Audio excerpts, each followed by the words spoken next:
This is going to be fun for me to have a conversation with Scooter Braun. Let's all thank Scooter for joining us and spending some time with us today. So, always when I like to talk to somebody about these things, I like to kind of go back to the beginning. Grew up in Connecticut, played basketball, must have been a great shooter. Yeah, you must have been a great shooter. Yeah, power forward. Yeah. And, you went off to college, and then, kind of suddenly you found yourself, probably doing a bunch of stuff that when you were headed off to college, you didn't think you'd be getting into. So talk a little bit about how did it start, how did you get in the promoting business, and talk a little bit about the path that kind of threw you into all this. So my dad was a coach, and he had a lot of ambitions for his kids with sports. And I don't think he was looking directly at me during this time of ambition and realizing that his son was a 5'11" Jewish kid. Who could shoot, though? I could shoot. So all my brothers, they played D1 basketball. The oldest, me, I was like, I'm going to go play D3 because I can start as a freshman. And that's what I told him, kind of broke his heart. But the real truth was, I knew it wasn't forever. And I had all these ideas of wanting to get away and start over because my father was a refugee in this country. My grandparents are Holocaust survivors. My mom's dad died when she was 11, and her mom barely had a high school education. And here I was, they moved us, there was no trust fund, but they moved us to one of the nicest towns in the country to go to a great public high school. And I was ashamed of it. I was ashamed of who I was. I was ashamed of where I was from. I wanted to kind of prove myself because I was young and stupid, to be honest. I didn't appreciate what they had done for me. So I chose a school far away. I chose to go to Emory in Atlanta because it was a big city and it was far away and I could start over. And when I got there, I told everyone my nickname, Scooter, was my legal name. And I told them I was from my dad's neighborhood in Queens because I was very embarrassed. And people fell for that. When I got to college, I started, throwing parties. So I stopped by this club and I said, look, you're empty. If I could bring some people here next week, would you give me any money? Because I didn't like the idea of not making money. And I was 19, and he said, how many people do you think you bring? I said, how many can you hold? He said, 800. I said, sounds good. And I went to Kinko's, and I made Kryptonite Entertainment, as a good Superman fan does. And the following week, had 800 people in that line, and he gave me $800. And I was like, I just made legally $800. Was it just at Emory, or were you walking around other college campuses? So it was just Emory at first, and then something very special happened that first party. There was an actor there named Jason Weaver, who I recognized because I used to watch the VH1 Michael Jackson Story. And he played Little Michael. And when he walked in, I freaked out. I was like, Little Michael's here, this is amazing. And he said, do you want to see how the other half lives? And I said, what do you mean? And he said, how black people party in Atlanta. And it was confusing for me because I grew up in a setting where that everyone kind of partied together, and I also my background's a little strange. Playing basketball, I was one of 2 to 3 white guys, depending on the year, on an mostly all black AAU basketball team every weekend since I was 11 years old. So I was like, yeah, sure, why not? And I met a guy there named Alex Gidewan, who now is the biggest club owner in Atlanta, who started off as an Ethiopian immigrant in the United States as a parking lot attendant and became the biggest party promoter in Atlanta. And I would go to do my party on Thursday night, and for those 6 months, I'd go to his party on Tuesday night, and I'd spend every dollar I had, meeting people. And I was the only white boy in this party, and Atlanta hip-hop was blowing up. And I became friends with a lot of people, and I said, let me show you my parties. And I started kind of mixing the parties. Within 6 months, we were the largest college promotion company in the country revenue-wise. I expanded other campuses. I was doing parties from Atlanta to Miami. Alex taught me what I actually deserved to get paid. And that's how I met Jermaine Dupri. Jermaine's about 5'2", and he brought me into this lounge to give me the talk, and his feet were dangling. and I was trying to focus, and I was just like completely fascinated. And he said, you have more potential than this, and he gave me an opportunity and showed me a world beyond Atlanta and beyond parties that changed my life. So you left college. Yeah, I left college to work for him. And you're often doing that, and then somewhere along the way, something happened that really exploded your career, which is you're watching a YouTube video. Oh, yeah. You kind of discovered Justin Bieber.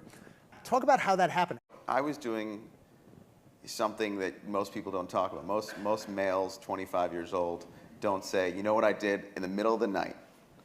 I went out and looked at lots of videos of 12-year-old boys.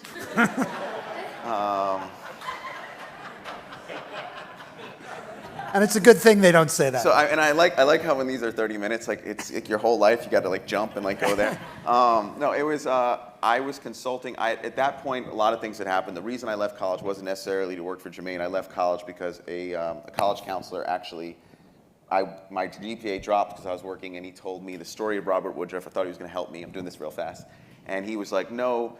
The chance of you being a successful entrepreneur is better if you stay in school. You're never going to be Robert Woodruff. And I said, thank you very much, sir. I'm leaving school. And I took the risk. That was one. Then I worked for Jermaine. I had all these ideas about social media and how to break acts, and he just wasn't listening to me. And my dad gave me great advice. He said, if you're going to work for someone else, say how you feel, but at the end of the day, that's their company. And if you want to take a risk, take the risk. And Little John, who is another producer, actually worked for Jermaine for 12 years and said, don't take 12 years to go after your dream. And I decided I'm going to start my own. I signed an artist named Asher Roth off of MySpace, who we had a big #1 called I Love College. And at the time, about 4 months after I found Asher, before that #1, I was consulting Akon on a different artist, and that artist was singing Aretha Franklin Respect. And in related videos, there was this little video, and I thought it was the same 18-year-old person. I clicked on it. It was a 12-year-old kid in a middle-of-nowhere church in Canada. And I was like, wow, this is interesting, and clicked again. By the way, this is interesting is usually when you get arrested. But then I clicked on another one, and then I saw him sing So Sick by Neo. And I saw the soul in his voice, and I said, this is something special. And something weird happened where I can't tell you when my gut goes off. It just kind of happens.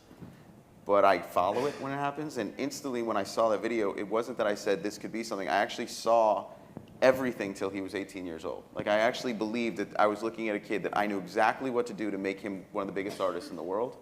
And I just had to find him. And I Googled the background images of that church thing he was singing in and found out it was a part of Ontario. And then I called all the schools in that part of Ontario looking for him. And then his mother called to get rid of me, and I convinced her to go on the first plane ride she and he had ever been on. And they came down, and that is when I started to illegally harbor a Canadian and his mother. And yeah. The rest is history, as they say. It's extraordinary. But I mean, that certainly opened you up to lots of opportunities that followed, and the platform built. So you're sitting today, and you're in a lot of these businesses. And one of the things that I think is so interesting, and you can hear it just talking to you for 10 minutes, the passion you have as you get into these things, but you're making investments. Talk about, what's the vision? Where do you want to take this? You've got this big platform now. I have a dream. Okay, so talk about your dream. And I've been looking for a 55-year-old DJ for a very long time. And DJ D-Sol is the reason I'm actually here today. I just want to know if you're looking for representation. I've never made $1 yet DJing, but we should talk afterwards. Yeah. I'd be open to your kind of representation. Next year at Miami Ultra, DJ D-Sol. I see it now. That could be fun. That could be fun. I've done all right without representation, but I could be looking to expand my horizons. Yeah, absolutely. Well, let's get back to your platform. We could talk about my talk about your dream. Talk about where do you want to take this? Because when you think about what's going on with media and brands, Kanye, Adidas, it's a great example when you think about these artists, the content. You marry it with consumer brands. So I can't tell you what my dream is. I know I want to be ambitious, and I want the young people that now work for me to be ambitious and go after their dream and use what I've built and other people I know to kind of chase it, because I actually get more excitement from their success than my own at this point. And this idea kind of starts with why not. So you talk about Kanye and Adidas. I love working with Kanye. I've lasted 2 years now. Who knows how much longer I last? But I can tell you he is a creative genius, and he is all passion. And I think what my job with him is to help translate him so that it makes sense. With Adidas, it was going in and saying, look, this is what it should be because look at your stock, look at the performance, look what he's done for you, make it fair for him. And also give him that creative platform so that you guys win. And now he has the biggest selling shoe in Adidas history. And is designing and blowing at everything that we put up pretty much sells out in 3 hours. And he's always the person, because I'm used to doing a creative for a lot of the people I work with, but Kanye's the one that always gets me. Like I think, okay, I nailed it, and he's like, no, it should be like this, and I'm like, holy shit, he got me again. But the idea that my business doesn't really have any regulation, the business I started in music, and the reason I went into music was I read a book about David Geffen when I was 19. Mm-hmm. And he said music's the fastest way in, because movies take years, television take years, and a song can change your life in a night. And it was that idea that excited me, that I could go in and try different things. So when you say, like, what do I want to create? I want to create something that when I wake up in the morning, I still enjoy my life and I can go after it, and I'm meeting other young people and they're giving me an idea and I'm saying, let's chase your idea also. And who knows what it turns into. And I kind of live by this idea of why the hell not? I mean, and I also know a lot of it is luck. Me being there at that point and clicking on that video changed my life. I've been lucky many times. My buddy sent me a video of a slightly overweight Korean man dancing and said, this is pretty funny, you should post it. And it had 66,000 views. And I was like, I went to bar mitzvahs, I know what this is. and this is actually a great story. I tracked down Psy, and he came met with me 2 weeks later, and the video hadn't really done anything. It was starting to go in Korea. This is Gangnam Style I'm talking about. Yeah. A lot of songs that drive you crazy are my fault. Call Me Maybe, Gangnam, it's like, I'm sorry. But Psy, this is actually a really amazing story. He sat in my backyard, and we talked for like 45 minutes with a translator about what I wanted to do. And he's saying, you want to make it in English? And I said, no, I want to keep it in Korean. And he says, what? And I said, there was a song when I was growing up called Informer by Snow. And it was Informer, so it was a man, and Chiki Chugu man.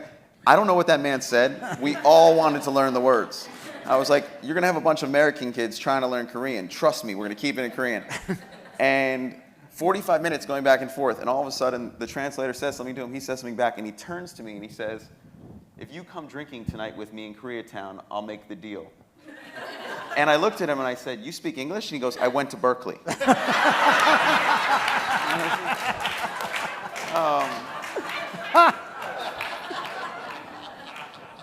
That's a great story. Yeah.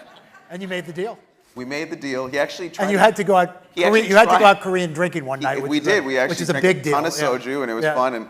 But he actually tried to give me the song for free because he said, if you can make a song in Korean and go on the top 100, I'll give it to you free. And I said, you can't give it to me for free. I got to give you something. So I gave him a small amount and a really amazing royalty. And I said, I'm going to take it to #1. And he said, he literally thought I was crazy. And we were #1 for a long time, and it was the biggest song in the world for a little while. Let's talk a little bit about adversity. Talk a little bit about Manchester specifically, but then also, you clearly are giving a lot back, and I know that's very important to you. Talk a little bit about that. So what he's referencing, for a lot of people, are like, who's the guy with the toy name? I'm Ariana Grande's manager also. So we had a terrorist attack at our show in Manchester this year, and 23 people were killed, and a lot of those people were children. So I was on my way to London to meet her for the show 2 days later, and we started getting this news, and it was kind of shocking. You were like, oh, is this a Twitter prank? What is this? And no one really knew, and it took us about 6 hours to find out what was happening. And she had finished the show. The attack happened outside, right outside the arena at the end of the show as families were exiting. And I met up with Ariana. I actually flew to Florida and put her on a jet straight to Boca, where she's from, to her grandma's house, because I spoke to the Manchester police, and they said, don't go to London, it's probably better to leave at this point, let us figure out what's going on. So we went there, and we spent about 3 days, and I would like to tell you that I was shocked, but like I said earlier, I grew up in a household where my grandmother was in Auschwitz, and my grandfather was in Dachau, and they were a huge part of my life. So my whole life, I grew up knowing that evil like this existed. And you think it will never happen at one of your shows, but I'd always think, could that happen? No, no, no. So I wasn't sad, I was angry. It was like my whole life I'd been waiting for that kind of evil to come my way, because my whole life I felt like if it comes, I'm not walking to my death, I'm gonna kick its ass. I don't want to wait 6 months. I want to go back there right now. In the next 24 hours, I booked the entire show. And one of the artists who was really amazing, Chris Martin, actually helped me book Liam Gallagher. And I tried to get Noel, it didn't work out.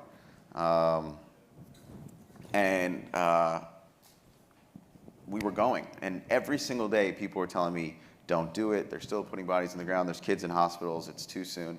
And I just was furious, saying, no, we have to do it, because how long do we need to wait to take our kids to a game or a concert or a movie? The only way we're ever going to stop this kind of evil is letting them know their tactics don't work. They're not going to change our way of life. And I actually looked at it as, we're honoring the victims by being brave. But my wife made a recommendation, reach out to those victims, it's not your call. And I did, and 22 out of 23 families said, please do the concert. The night before the concert was the London attack, literally the night before. And that was the first point where I was thinking to myself, are you being so arrogant and so brash in your decision that you're going to get people killed? And before I could even decide, my phone rang, and it was Chris Martin, and he said, it's more important now than ever we do this concert, please tell me you're not canceling. And I looked down, and Marcus Mumford, Mumford & Sons, same thing. Katy Perry, same thing. Miley's manager, the same thing. And we went on with the show, and by the way, I acted like I was totally brave. I was like, never thought twice. But we did this show, and I had to write a statement that next morning about why there's a greater purpose even now to go on with the show. And I put it out, it went wide, and the next 30 minutes later, Manchester Police put out a statement saying, the show will go on, but the alert is at high now, so there is, quote, likely going to be an attack. And I'm thinking to myself, I'm broadcasting this on BBC nationwide, I'm on YouTube, I'm on Facebook, I'm on Twitter, no one's coming. I'm a parent of 2 kids, like, I'm gonna stay at home and watch it in the comfort and safety of my own home. And at 6 o'clock when that show started, we had 60,000 people in that venue. And it was the most defiant thing I'd ever seen, and it changed my life. Really great story. Really, really, really, really fabulous. Great way to end. Thank you, Scooter.